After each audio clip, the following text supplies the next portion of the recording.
Rob Flax here. I play things with strings, I hit stuff, and I sing. And today, it's time for a string review. Specifically, these, the Peter Infeld Pi. Now, I've never tried these before, but they came on good recommendation. The internet. Specifically, my friend Brandon Godman, who owns a shop in San Francisco called the Fiddle Mercantile, was posting a picture of a Roth violin that had showed up in his shop. Conversation got going on that thread, and people talking about what strings do you use on your Roth, and a couple of people suggested that these Peter Infeld strings pair fairly well with the Roth violin. Funny you'd mention that. That's what I play, so maybe worth a try once. Now, these are made by Thomastik Infeld, and this is sort of the #1 string brand in my book. The very first set of strings I ever used was a set of dominant strings. They're probably the top-selling student strings out there. They're not the cheapest, but they're the best cheap strings, if that makes sense. So everybody knows dominance, everybody plays dominance. I eventually outgrew dominance. I found they weren't serving my needs. And for years, I've used the Vision Titanium Solo. And then I tried the Vision Titanium Orchestra. And then I tried that set, but with a different E string. Always on the hunt for a new set of strings, seeing what's the best thing for my all-purpose, multi-stylistic approach so that I can do it all on one axe.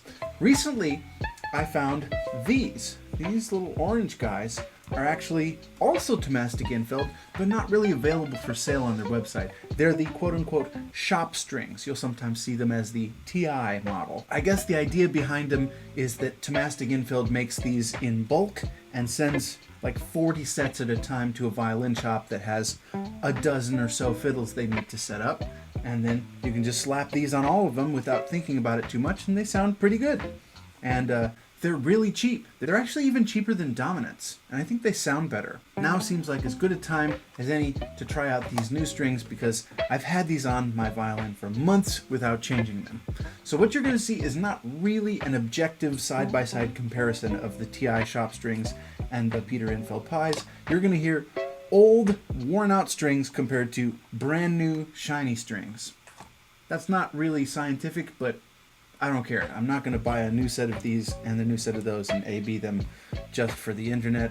I just want a set of strings that sounds pretty good. The strings that I have on this violin have to do a lot of different styles. I play things that are more classical and sort of chamber music in nature, so they need to be nice and round and clear and something that would work for Mozart. They need to be something that would work for a big romantic bravura, mushy-gushy thing. They need to work in a jazz and a bluegrass context, so something that's a little more cutting. It's been a tough thing to find a set of strings that does all of that. The plan for this review is I'm going to first play a couple of things on the old strings, then I'm going to change the strings and play the same passages as close as I can on the new strings. And remember, every time you put on a new set of strings, they take a little while to set in. So I'm going to film the second half of this video maybe a week from now after these have started to play in, and we'll see how they're holding up. I have a Neumann TLM-102 microphone here and a Peluso CEMC6 up top. The two of them are both going into Neve 1073 preamps. Those are going into the BAE 10DC compressors, which are almost off. They're not really doing much. They just add a little bit of fattening maybe. I'm going to play three things: a 2-octave G major scale and then shift up the E string. Then I'm going to play something nice and low and gushy on the G string. And then I'm going to play something that's a little more aggressive and cutting, so I'm going to play the bluegrass fiddle tune, The Road to Columbus.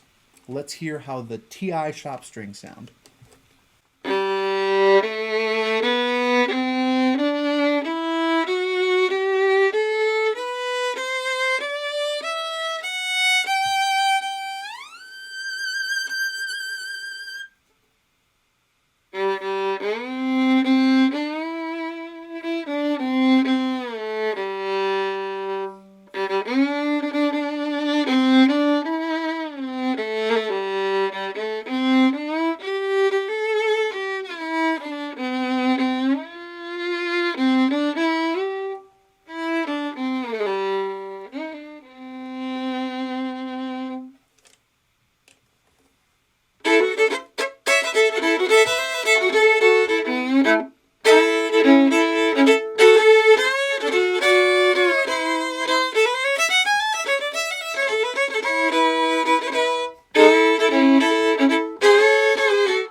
Okay, let's change the strings.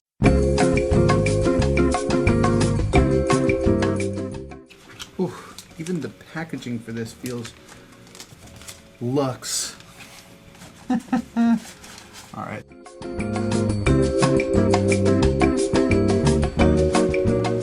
Fun little tip here, as you're winding, hold the string all the way to the peg box to the side here so that the string winds against the wood. It'll help hold the intonation a little better.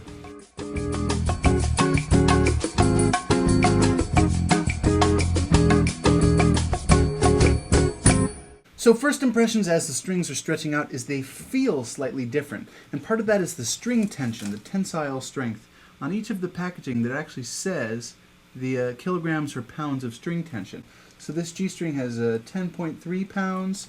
The D feels like it's a little squishier under the finger. This is a resonating thing, so more or less tension stretched across it will change the way it resonates. I don't understand the science of how or why, and whether or not the material involved is more important than the tensile strength, but I'm starting to believe that the tensile strength matters. One thing that I can say with absolute confidence and 100% certainty that is very cool about these strings right away is they're purple. And I happen to be wearing my Flower Petals shirt right now, so that wasn't planned. Okay.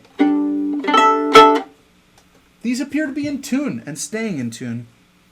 That's a good sign. All right, here's time for the bow test. I'm going to play the same three things. This is right, fresh, immediately just after changing them. Let's give it a go.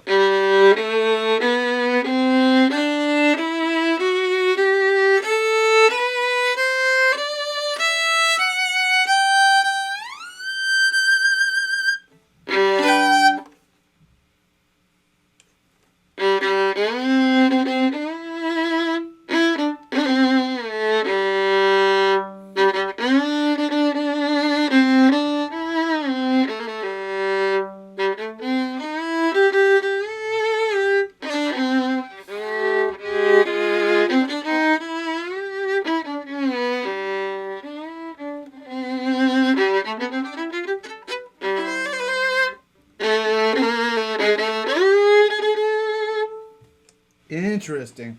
So the sound on the G string is rich and full, but maybe not quite as much low-end thump, but still nice and warm and full, but a little harder to slide around compared to the TIs. Okay, let's do bluegrass to it.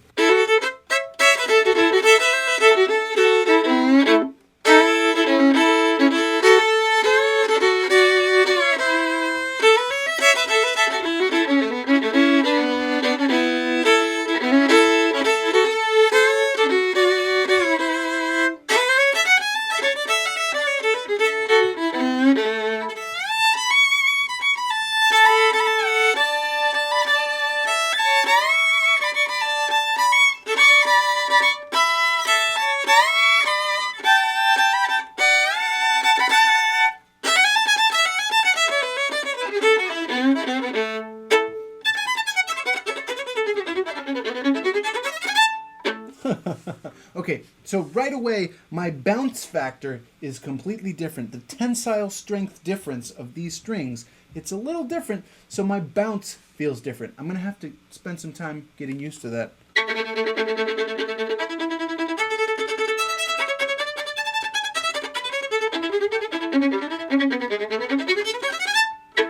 Interesting. Initial impressions, they settle in really quickly, and after zero play, I like them pretty good. They feel a little different under the fingers, and so I need to spend some time getting used to that feel. So I'll see you in about a week.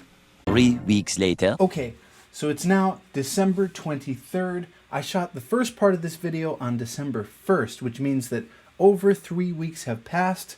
So the strings have had a chance to settle in. Have I been a good boy and practiced every day? No. So the strings are settled in, but maybe not quite as worn down as if I had been playing a lot of violin every single day. Nonetheless, you should get an idea for how these strings sound a couple weeks later. The limiting factor here is not really the strings, it's my bow technique. The microphones are the same mics. They may have moved slightly. I don't know if I have the levels at the same levels as they used to be. So an accurate comparison of before and after is going to be pretty unscientific, but here it is again.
So what are my impressions now? I really don't find them to be that different. Now that I've played them for a little while, they feel regular. I guess the primary voice is still the violin, and the primary limitation is still my bow technique and lack of daily practice. Would I recommend these strings? Yes, absolutely. They sound great. Are they the best life-changing strings I've ever played? No. I think they sound pretty good, and they're a little overpriced probably for what they are. But they are really even. My initial concerns about the D string being a little bit too weak or different or somehow lopsided, I think that's faded away, and either that's something that I got used to playing and counterbalancing appropriately, or maybe I was just hallucinating and not really hearing something there originally. But here it is again. I'm just going to play focusing on that change to the D string. Fine.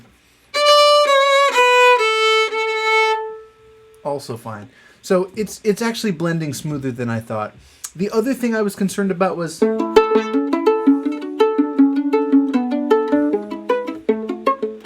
how it was going to do for pizzicato-y stuff. And again, the more important limiting factor has actually been my fingernails. If I grow out my fingernails, and I've been playing a lot of guitar, so my nails are longer, so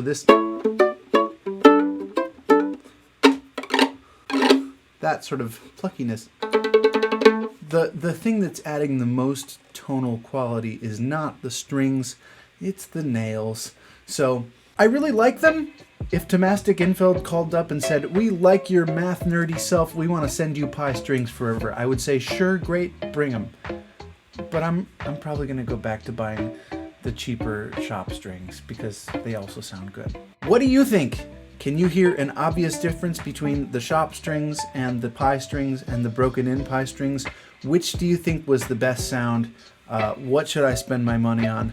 Let me know. I hope this helped you make an informed decision.